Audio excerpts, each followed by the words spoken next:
Alrighty, looks like we're live and kicking. So first of all, I'd like to welcome everyone to the call. Just to help us from a logistics point of view, if you can type in "I can hear you" or "I can see you" in the chat box, that will let us know that you can.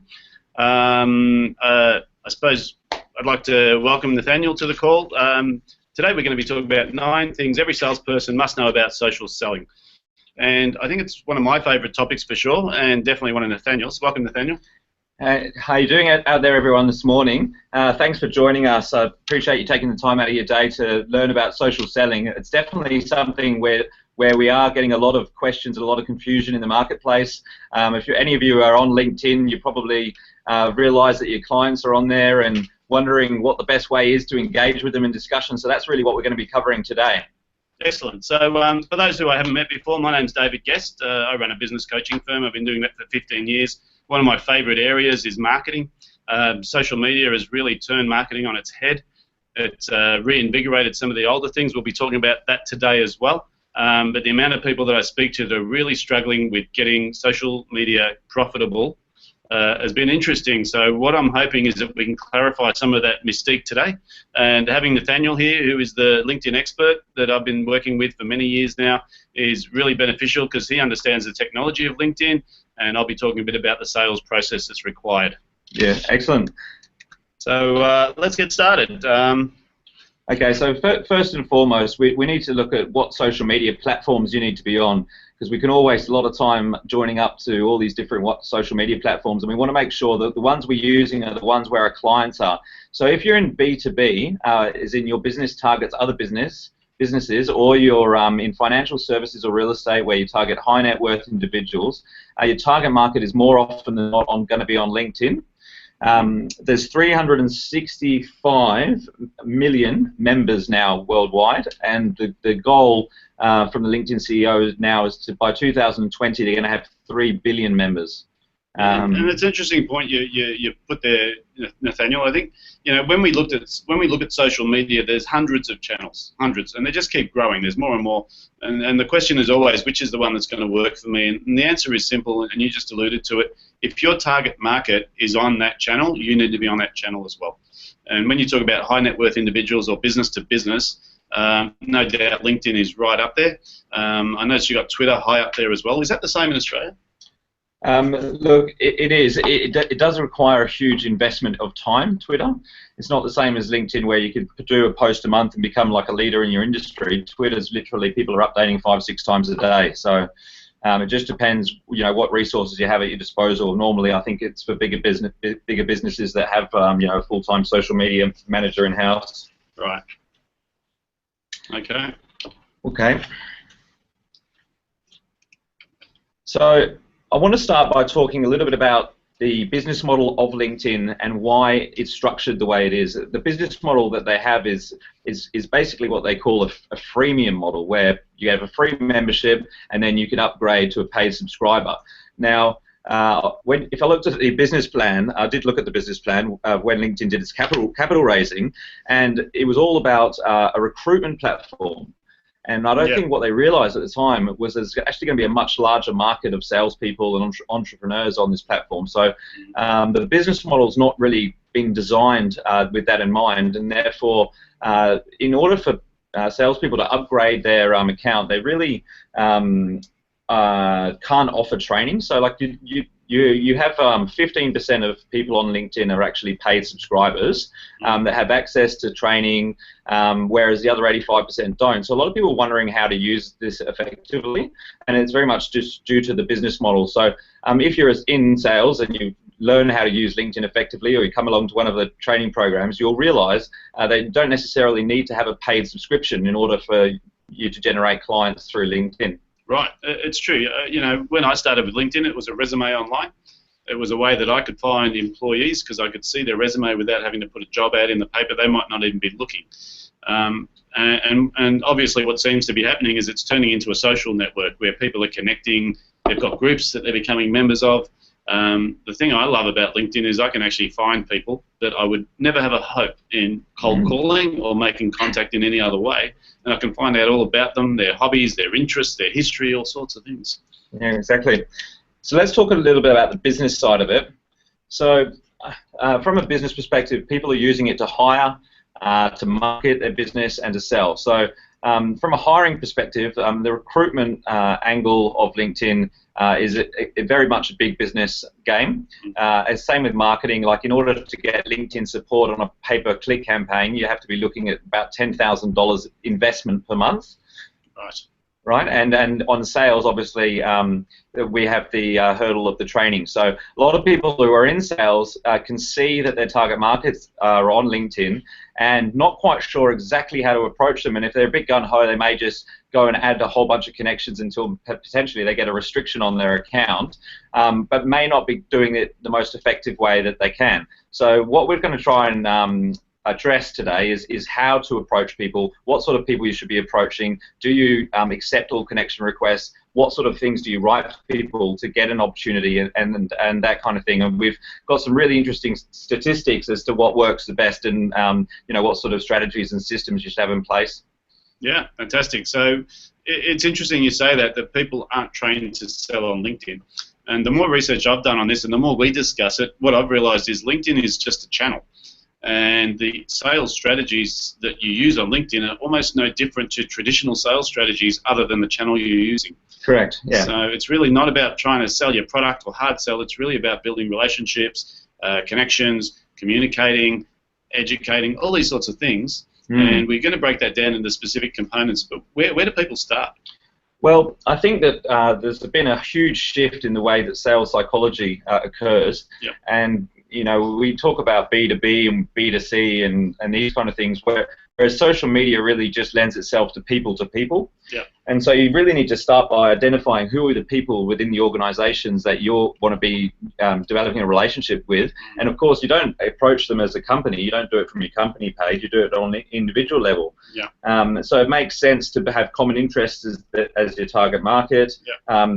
We'll go into a bit more detail in a minute, but there's a huge herd mentality in terms of like making buying decisions online, whereas in the old days there might be one decision maker, now there could be 6 or 7. Yep. So the whole buying cycle's changed, and if you're only approaching one decision maker, you could be missing out. So identifying who it is that you're targeting is probably one of the most key things. Which doesn't sound any different to Marketing 101 from the 50s. Where people say, oh, look, should I advertise in the local paper? And the question was always, does your target market read the local paper? So it's exactly the same, and I think this is what sort of the biggest issue with social media is there's so much in front of you. You tap into this network, you've got millions and millions of users on there, and people go, wow, look at the size of this database, where do I start? And the answer is, before you even log in, you need to define who is the person that you want to make a connection with, what's their role, what's the company they work for, and then you can start tunneling in and finding the individual. Correct. Alrighty, so just some key statistics here. I mean, this is some really important stuff to grasp. David, 75% of B2B buyers use social media to make purchasing decisions. Yep. Would you say that's an accurate statement? I think it's getting bigger, and it's a funny thing because whenever I talk about things like price competition in a market and the impact that social media has had on buying patterns, you watch people walk in a retail store these days and they've got their smartphone open. And they're looking at products online, so they'll walk into a shop and they'll be looking at a washing machine, but they'll be doing research on that washing machine while they're looking at it. They don't trust the sales guy anymore, right? Because the sales guy is going to pitch you what's in the store. When they go online, they're not looking for the price, they're looking for the reviews, okay? So when people go to social media, they're looking for what other people are saying or social proof to assist them in making a decision. And that's quite powerful because that's not the guy in the shop who's making commission. That's actually someone else who's used the product. So this whole idea of using social media to make purchasing decisions is about checking with your network, checking with other people, and really getting an opinion from someone who's hasn't got a vested interest in the sale. So if you're in B2B and you're not utilizing social media as part of your marketing strategy, you can see how much you must be missing out on. And I think eventually, these kind of businesses will just be left in the lurches, because the ones that will thrive will be the businesses which add value. Yep. And businesses with integrity, and the whole herd mentality is just going to get stronger and stronger. No different to TripAdvisor or Urban Spoon or any of these apps that we use to see where the herds are moving towards. Yeah, and you're right, because look at what's happened with Uber. You know, that's an evolution, right? And it's actually taken nearly 10 years to come about from when it started. But now people are using Uber to get a cab, and they're relying on a person to pick them up who is unregistered by the government, right? They've got no cab license, but they're qualified by this third party, which is overseas. The thing they're really looking for is the success of Uber lies in the feedback mechanism. So if you get picked up by an Uber cab, you have to rank them straight away. Now, if that driver gets 3 ratings of less than 3 stars in a row, they don't get any more jobs. Yeah. Well, they actually rate the customer as well. So it works both ways. Interesting, isn't it? So this is where social media, because we talk about social media, people think Facebook, people think Twitter, people think LinkedIn. Social media actually means that there's contributors that are not the source. Okay. So when we talk about Uber, Uber doesn't own a taxi. Right? Uber is a channel that people can comment on someone else, and so this is what's going on with social media when we talk about making purchasing decisions. Yeah, and I think that some of the people on the call might relate to this. But before, going to a meeting, whether it's a business meeting or a sales meeting or even applying for a job, quite often you'll Google the person that you're going to meet, and what you see at the other end of that search results can be quite important. And more often than not, the LinkedIn profile would be coming up number 1. And in that scenario, in that circumstance, it is more important than your website of your business, because that's what people are going to see first. So it's very important that you're portraying what are the key points that you do differently and why you're passionate about what you do, and build your personal brand. When they come through to your LinkedIn profile, because if it's just a version of your CV, then it's probably not going to do a good job of helping give that first impression. It's funny you say that, because the reverse is true. If I Google someone who I'm looking to have a meeting with, and I go to their LinkedIn profile and there's no picture, or there's nothing in there, or it's very thin on the ground, it actually causes doubt for me as to how up to date they are, how clear they are about who they are and what they do, what are they hiding.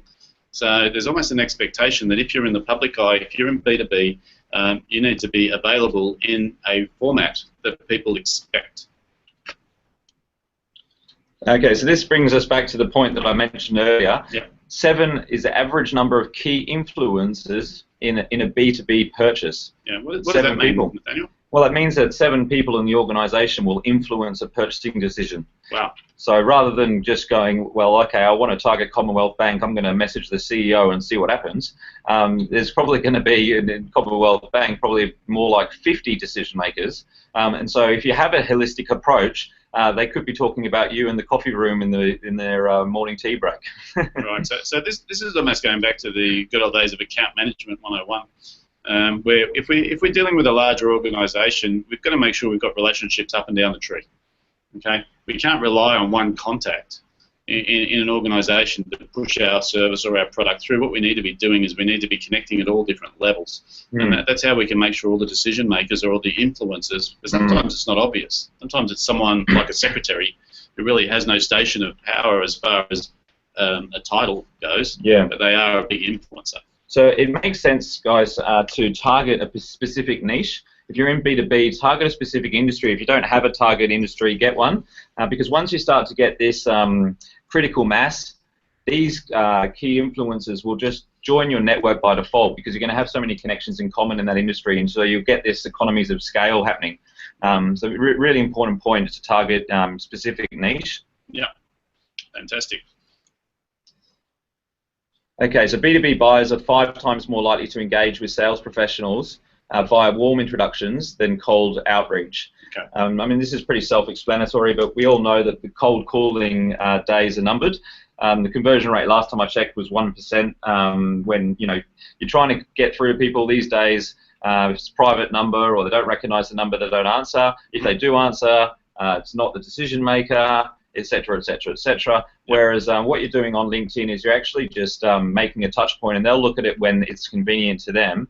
And you don't have to push what your pitch is and who you are, if necessarily in your connection request or in your message, because don't forget, like, your profile's only a click away. So if that's set up correctly, then that should do the job for you. It's a very different concept than trying to explain who you are and what you do in 30 seconds on a telephone. Okay, so you're really lowering the barrier to entry just by actually having a bit of background on the person you're making contact with, which you can't do on a phone unless you talk to a secretary first, or do the research online. With LinkedIn, you're going straight into someone's profile and then making a connection. Okay, so just some more statistics here. These are all straight from LinkedIn's Sales Navigator website.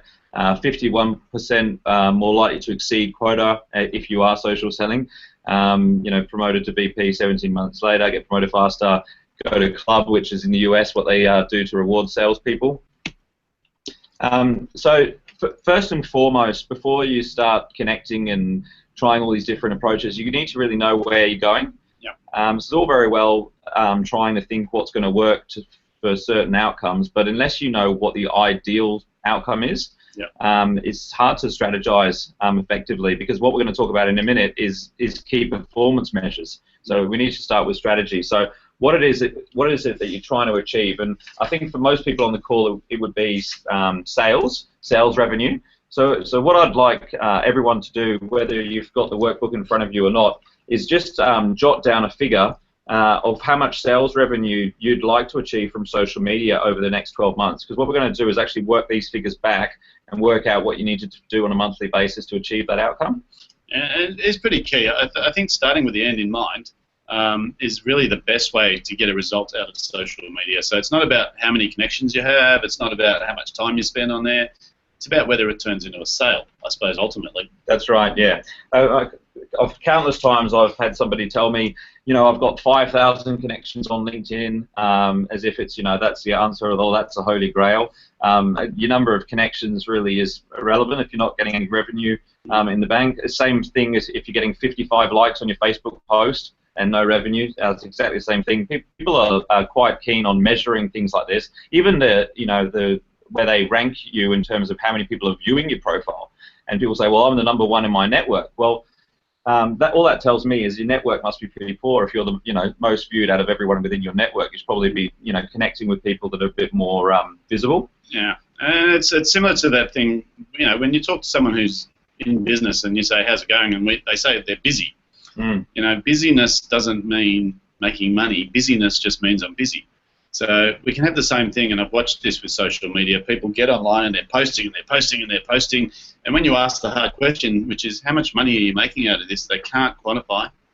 And maybe they think they're getting traction because they're building likes or they're building connections, but you're exactly right. If there's no conversion between one stage and the next stage, it just becomes a fruitless effort. That's right, yeah. So if you know what your target is, and let's say for argument's sake it's $1 million, and your average sales $50,000, and you need to hit 20 sales over the course of the next 12 months. So that's pretty straightforward, and we can work the figures back from there. Excellent.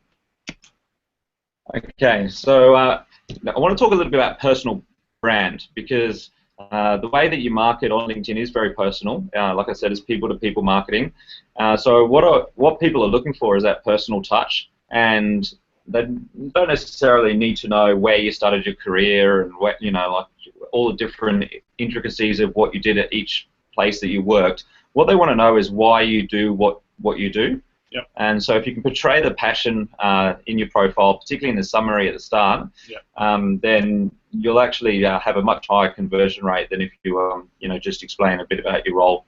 Yeah, and it's funny because we talk about first impressions as well, and I don't know exactly what the saying is about first impressions, but I think it takes 3 seconds to make a first impression and 3 years to erase it.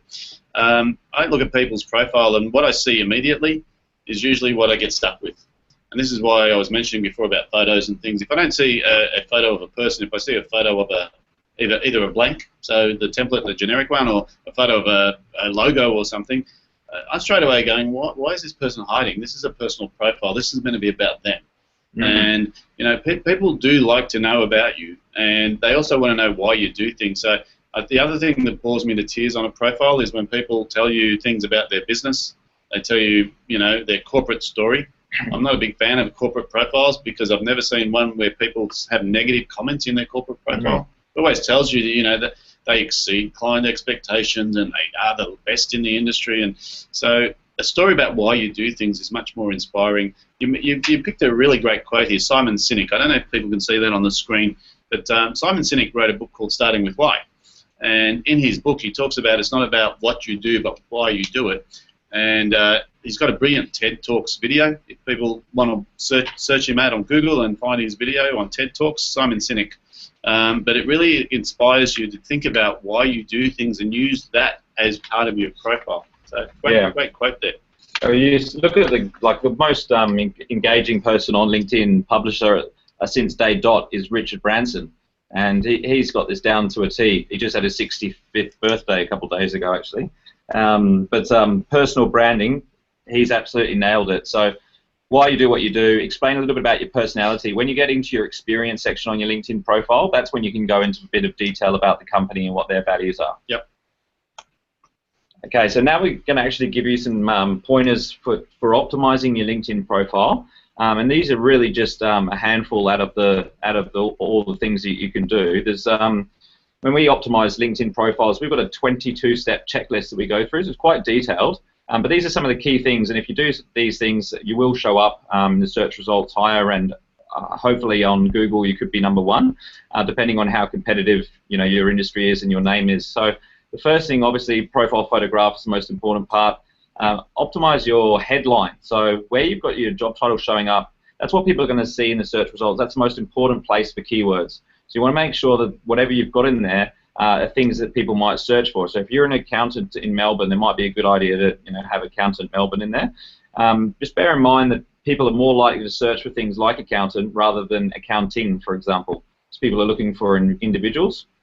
The next component is to add connections. Now, the way that LinkedIn works is when you search for people, the first people you see are your first connections, and then you see all of their connections. So the easiest way to get more visibility is to have more connections.